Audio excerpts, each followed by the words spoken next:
Hello दोस्तों, welcome to Disha classes. तो अपन पढ़ रहे थे भारतीय समाज और शिक्षा।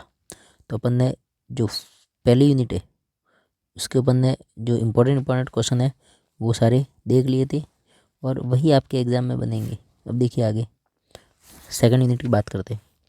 तो इसमें भी अपन विकल्पात्मक देखेंगे, अति लघुतरात्मक, लघुतरात्मक और दीर्घोत्तरात्मक, निबंधात्मक। ठीक है, लेकिन मोस्ट इम्पोर्टेंट क्वेश्चन देखेंगे।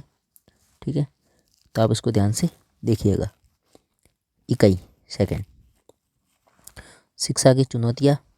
अनुसूचित जाति के लिए, अनुसूचित जनजाति के लिए जाति व्यवस्था और दलित शिक्षा। वर्ण और जाति, जाति व्यवस्था में निरंतरता एवं परिवर्तन। दलित समुदाय और शिक्षा के बारे में पढ़ेंगे। जनजाति समुदायों के बारे में पढ़ेंगे।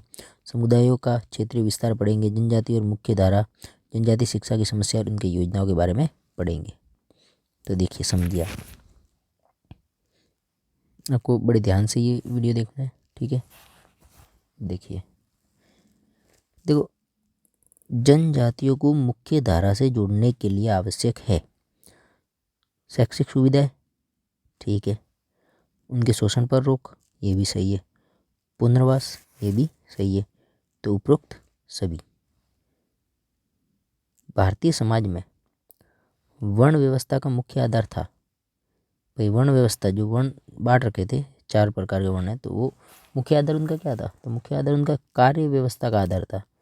जो जैसा काम करेगा वो उसी वर्ण के अनुसार, जैसे मान लो ब्राह्मणों का काम पढ़ाना, क्षत्रियों का काम रक्षा करना, वैश्यों का काम व्यापार करना, शूद्रों का काम सेवा करना। तो ये कार्य व्यवस्था के आधार पर ये वर्ण बांटे गए थे। देखिए आगे, हिंदू समाज में कार्य व्यवस्था के सिद्धांत के अनुसार समाज कितने वर्णों में बांटा गया था? तो समाज कितने वर्णों में बांटा गया था कार्य व्यवस्था के आधार पर? 4 वर्णों में, क्षत्रिय, ब्राह्मण, क्षत्रिय, वैश्य और शूद्र। देखिए, वर्णों में सर्वश्रेष्ठ दर्जा किसे माना जाता था? सर्वश्रेष्ठ जो दर्जा है वो किसको था? तो वो ब्राह्मणों को था। निम्न में से जाति की विशेषता नहीं है। जाति जन्मजात होती है। ठीक है, कुछ जातियाँ उच्च एवं कुछ जातियाँ निम्न जाति मानी जाती है, ये भी सही है। निम्न जातियों को विशेष अधिकार मिले और प्रत्येक जाति का निश्चित व्यवसाय होता था। प्रत्येक जाति का निश्चित व्यवसाय, ये तो सही है, लेकिन निम्न जातियों को विशेष अधिकार थोड़ी मिले थे। ठीक है, नहीं मिले थे। ऊपर वाली जातियों को विशेष अधिकार मिले थे। जातिवाद की समाप्ति का प्रमुख साधन क्या है? जातिवाद को समाप्त करने के लिए अस्पृश्यता का उन्मूलन। ठीक है, स्वतंत्रता का अधिकार देंगे तो भी सही है। आरक्षण की व्यवस्था की जानी चाहिए। तो इसी आधार पर फिर आरक्षण की व्यवस्था अपने संविधान में की गई जातिवाद की समाप्ति करने के लिए। लेकिन थोड़ा सा ये गलत साबित हो गया। ठीक है, फिर भी बढ़िया ही है उपरोक्त सभी। अब देखिए, 1920 के दशक से अस्पृश्यता के विरुद्ध अपने आंदोलन शुरू कर दिए थे महात्मा गांधी ने, B.R. अम्बेडकर में। तो दोनों ने, महात्मा गांधी ने भी और भीमराव अम्बेडकर ने भी। संविधान के किन अनुच्छेदों में जाति, धर्म, लिंग, नृजातीयता और वर्ग के आधार पर भेदभाव करना असंवैधानिक है? तो ये संविधान के अनुच्छेद 15, 16 और 17 में जाति, धर्म, लिंग, नृजातीयता, इनके बारे में बताया गया कि भेदभाव करना असंवैधानिक है। 15, 16, 17 याद रखना। यादों में बसा गाँव किताब के लेखक है? तो यादों में बसा गाँव S.N. श्रीनिवास। इस किताब के लेखक कौन है? S.N. श्रीनिवास। प्रबल जाति शब्द का प्रयोग किन जातियों का उल्लेख करने के लिए किया गया या किया जाता है? प्रबल जाति वे जातियाँ जिनका कृषि भूमि पर अधिकार था, क्षेत्रीय स्तर पर प्रभावी थे, वे जिनकी जनसंख्या ज़्यादा थी, उनको अपन प्रबल जाति में गिनते हैं। भारत देश में लगभग कितने प्रतिशत लोग दलित समुदाय के हैं? 16% लोग दलित समुदाय के। कितने? 16% लोग दलित समुदाय के, आपको याद रखना है। अब देखिए, भारतीय समाज के तहत किसको किसी भी समूह को अनुसूचित जाति की सूची में शामिल करने का अधिकार है? भारतीय संविधान में किसको ये अधिकार दिया गया है कि वो किसी भी समूह को अनुसूचित जाति में शामिल कर सकते हैं? तो ये है अपने राष्ट्रपति। वर्तमान में अनुसूचित जाति की सूची में कितनी जातियां हैं? लगभग 1231 जातियां अनुसूचित जातियों में सम्मिलित है। दलितों में 2001 में अनुसूचित जाति के कुल कितने प्रतिशत पुरुष शिक्षित थे? 67% दलितों की बात करते 2001 में दलितों में लगभग 67% लोग क्या थे, मतलब पुरुष शिक्षित थे। समाजशास्त्री AR देसाई भारतीय जनजातियों को कितने वर्गों में बांटते? तो ये बांटते 3 वर्गों में। राजस्थान की आबादी में से लगभग कितने प्रतिशत जनजातियों का है? 12.6% जनजातियों का है राजस्थान की टोटल आबादी में। ठीक है, 6,85,00,000 से भी बढ़ गई होगी, तो इसमें 12.6% किसका है? जनजातियों का प्रतिशत है, जनजातियाँ रहती है। संयुक्त राष्ट्र संगठन ने आदिवासी दशक की घोषणा की थी, कब की थी? ये 1994 से 2004 के मध्य संयुक्त राष्ट्र संगठन ने, ठीक है, आदिवासी दशक की घोषणा की थी। इस समय जनजातीय शिक्षा के उत्थान के लिए चलाई जा रही प्रमुख योजना है छात्रवृत्ति, सही है, छात्रावास सही है, कोचिंग सही है, उपरोक्त सभी ठीक है। दलित वर्ग को हरिजन नाम किसने दिया था भाई? ये महात्मा गांधी ने। महात्मा गांधी ने तो बोला था, तो ये तो हरि के जन है, यानी कि ये तो भगवान के लोग हैं, हरिजन। ठीक है, तो महात्मा गांधी ने बोला था। प्रबल जाति और संस्कृतिकरण की संकल्पना किसकी देन है? श्री MN निवास की प्रबल जाति बोला। ठीक है, संस्कृतिकरण। वर्तमान में जातिगत पहचान के लिए सत्य कथन है, ये नियमित रूप से चल रही है, इसमें वृद्धि हो रही है, ये समाप्त हो रही है, इसमें कोई बदलाव नहीं आया। जातिगत व्यवस्था जातिगत पहचान के लिए, वर्तमान में जातिगत पहचान के लिए ये क्या हो रही है? समाप्त हो रही है। अंतर्विवाही समुदाय है जो अंतर्विवाह करते हैं, ब्राह्मण ब्राह्मण में ही करते, क्षत्रिय क्षत्रिय में ही करते, वैसे वैसे में ही करते, तो लगभग प्राय सभी अंतर्विवाही समुदाय है। आज भी ये व्यवस्था लागू चल ही रही है। पालीवाल जाति निम्न में से किससे संबंधित है? ब्राह्मण वर्ग से, पालीवाल ब्राह्मण। जाति एक बंद वर्ग है, किसका कथन है? मजमूदार और मदान का। मजमूदार और मदान ने बोला कि जाति एक बंद वर्ग है जिसमें अलग अलग लोग जातियों में बंटकर रह जाते हैं। ठीक है, समाज की सभी जातियों में कौन सी भावना मूल रूप से पाई जाती है? सभी जातियों में कौन सी भावना मूल रूप से?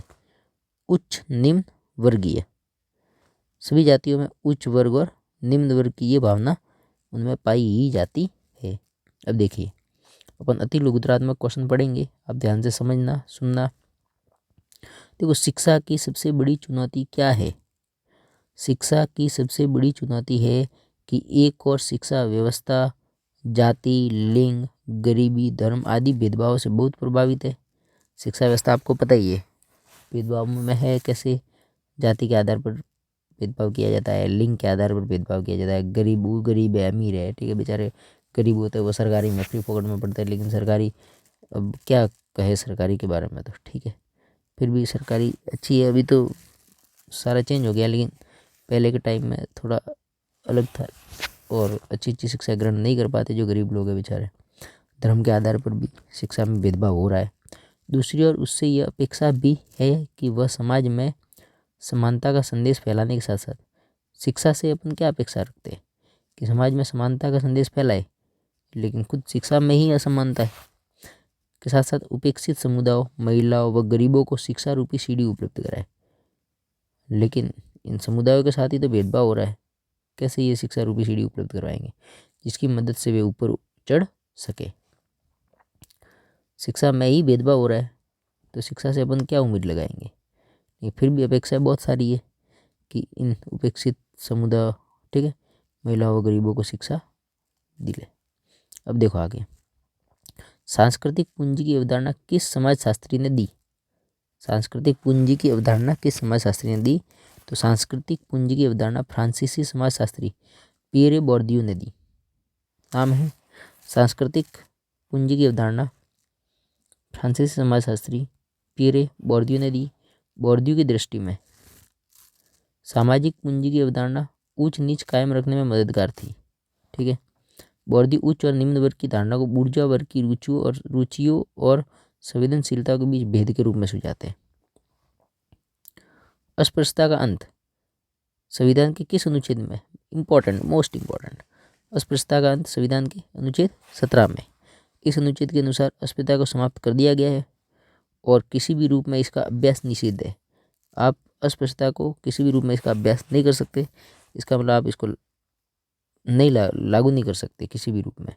अस्पृश्यता से उत्पन्न किसी भी विकलांगता का प्रवर्तन, अगर अपन ने अस्पृश्यता से उत्पन्न कोई भी काम कर लिया तो कानून के अनुसार एक दंडनीय अपराध होगा।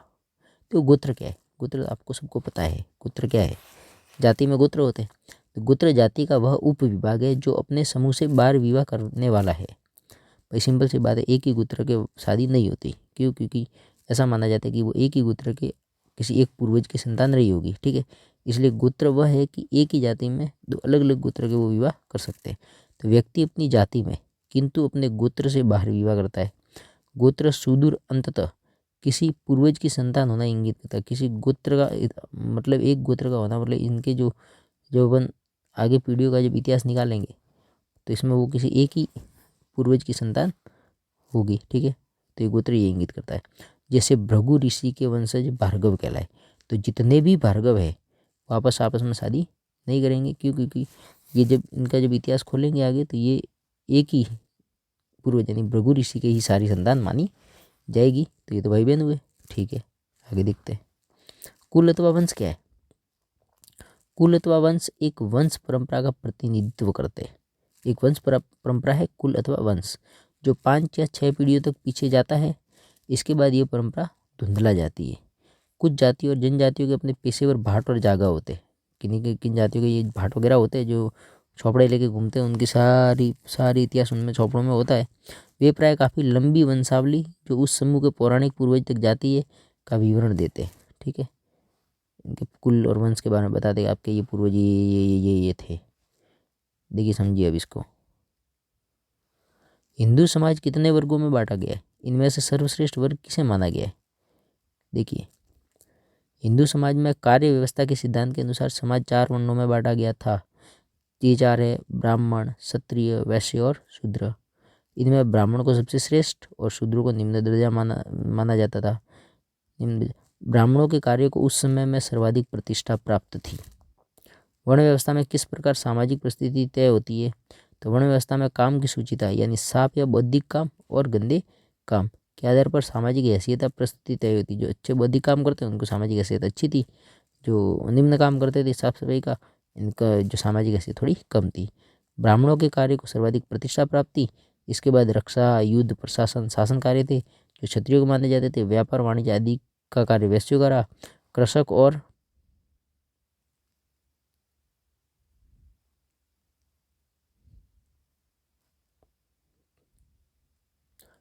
और दस्तकारों की भी जातियाँ थी। ये सब स्वच्छ अर्थात साफ सुथरे माने गए व्यवसाय में रत थे। अब देखिए आगे वर्ण की भूमिका क्या है? वर्ण देखो, वर्ण और जाति में अंतर है। समझिए, जाति जन्म के आधार पर होती है, वर्ण कर्म के आधार पर होता है। प्रत्येक वर्ण वास्तव में कई जातियों का समूह है। वर्ण की भूमिका सिर्फ विविध जातियों के निर्धारित सामाजिक हैसियत के स्तर के बारे में मोटी मोटी जानकारी देना है। सामाजिक व्यवस्था के कार्य संचालन में वर्ण का उपयोग सीमित है। जाति क्या होता है? जाति शब्द का प्रयोग उस अंतर्विवाही समुदायों के लिए किया जाता है जिसका सामाजिक हैसियत कमोबेश परिभाषित है तथा इसके साथ कोई व्यवसाय पारंपरिक तौर पर जुड़ा, परंपरा से उसके साथ कोई ना कोई व्यवसाय जुड़ा हुआ होता है। कुम्हार मटके का काम करेगा, मटके का। नाई बाल काटने का काम करेगा, वही काम करेगा।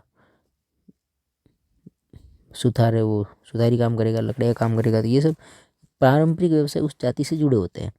कई जातियों में उपजातियाँ भी होती है जो एक के नाम से होने के बावजूद आपस में शादी नहीं करते, जैसे ब्राह्मणों की उपशाखा है। अब देखिए अस्पृश्य जातियों के लिए क्या वर्जना थी, उनको क्या बंदिशें थी उन पे। अस्पृश्य जाति यानी जिनको छुआ नहीं जाता। ठीक है। तो पहले नीची जाति के माने जाते थे। का मंदिरों में प्रवेश वर्जित था तथा वे गांव के साझा कुएं से पानी नहीं ले सकते थे। उनके घर गांव से बाहर प्राय कुछ दूरी पर होती थी। उन्हें विद्यालय में अलग बैठना पड़ता था। चाय की दुकानों में भी उनके प्याले अलग थे जिन्हें उन्हें खुद धोकर रखना पड़ता था। अब देखिए आगे अस्पृश्यता को दूर करने में पहल करने वाले व्यक्तियों के नाम। ऊंची कही जाने वाली जातियों के प्रगतिशील सुधारकों और नीची समझे जाने वाली जातियों के सदस्यों, जैसे पश्चिमी भारत में कौन था? महात्मा ज्योतिबा फूले और बाबा साहेब अम्बेडकर। दक्षिण भारत में अय्यनकाली, श्री नारायण गुरु, योतीदास और पेरियर ने अस्पृश्यता को दूर करने में पहल की। अस्पृश्यता विरोधी कार्यक्रम को स्वतंत्रता से पहले किस सूची में महत्वपूर्ण स्थान दिया गया? तो अस्पृश्यता विरोधी कार्यक्रमों को कांग्रेस की कार्यसूची में, किसमें? कांग्रेस की कार्यसूची में महत्वपूर्ण स्थान दिया गया। और जब स्वतंत्रता क्षितिज पर दृष्टिगोचर होने लगी तब एक राष्ट्रवादी आंदोलन के संपूर्ण परिदृश्य में मोटे तौर पर यह सहमति हो गई कि जातीय विविधता का उन्मूलन कर दिया जाए। विवाह पर आधुनिकीकरण का क्या प्रभाव हुआ? अपनी ही जाति के भीतर विवाह करने की परिपाटी आधुनिकीकरण से अप्रभावित रही। आज भी ये सब चला आ रहा है कि अपनी जाति के अंदर विवाह होता।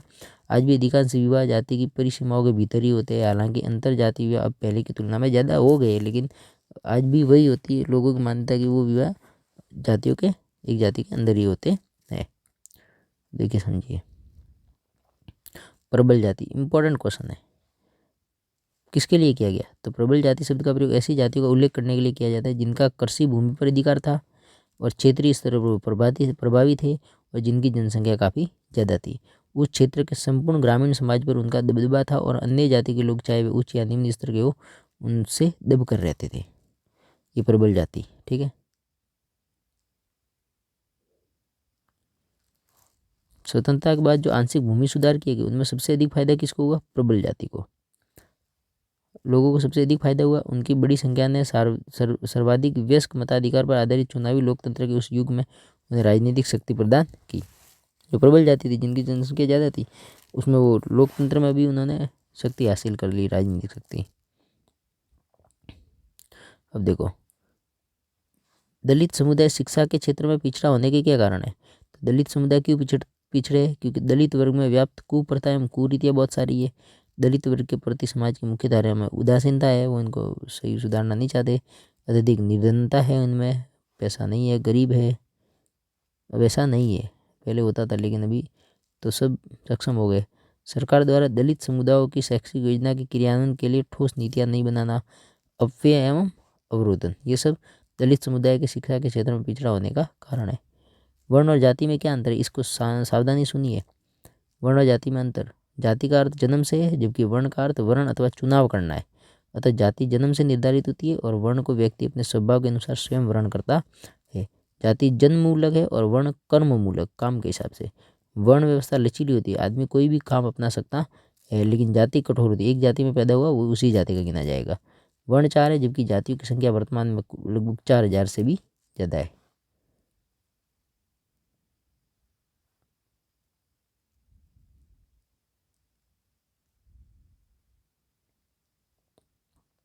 देखिए, समन्वित जनजाति विकास परियोजना क्या है? जनजातियों को मुख्य धारा में लाने के लिए 1980 में देश के सभी क्षेत्रों में समन्वित जनजाति विकास परियोजना प्रारंभ की गई। इसके द्वारा अत्यधिक निर्धन जनजातीय युवाओं के लिए रोजगार, प्रशिक्षण एवं अनुदान की व्यवस्था की जाती है। जिन क्षेत्रों में जनजातीय जनसंख्या 50% है, इससे अधिक है, उनमें विकास खंडों एवं अन्य सरकारी विभागों द्वारा विशेष जनजातीय विकास कार्यक्रम संचालित किए जाते हैं। ठीक है, तो दोस्तों आज के लिए इतना ही काफ़ी है। और भी आप चैनल को लाइक करो, वीडियो को शेयर करो, सब्सक्राइब कर दो भाई। ठीक है, और भी आगे और बहुत सारे वीडियो आपके लिए लाने हैं ताकि आपको कहीं ऐसे इमरजेंसी टाइम में आपको कोई वीडियो ऐसे ढूंढने की ज़रूरत नहीं पड़ेगा, नहीं भाई ये पढ़ना, वो कहाँ से लाओ, वो कहाँ से लाओ, किताब गुम गई। ठीक है, तो आपको यहाँ पे सब मिल जाएगा, क्योंकि मेरे को पता है किताब आपके गुम जाएगी लेकिन आपका फ़ोन कभी घूमेगा नहीं। तो आप जैसे ही फ़ोन में सर्च करोगे आपको सारा मैटर मिल जाएगा फ़ोन में। ठीक है, तो आप सब्सक्राइब कर दीजिए, दूसरों दोस्तों को भी बोल दीजिए। धन्यवाद।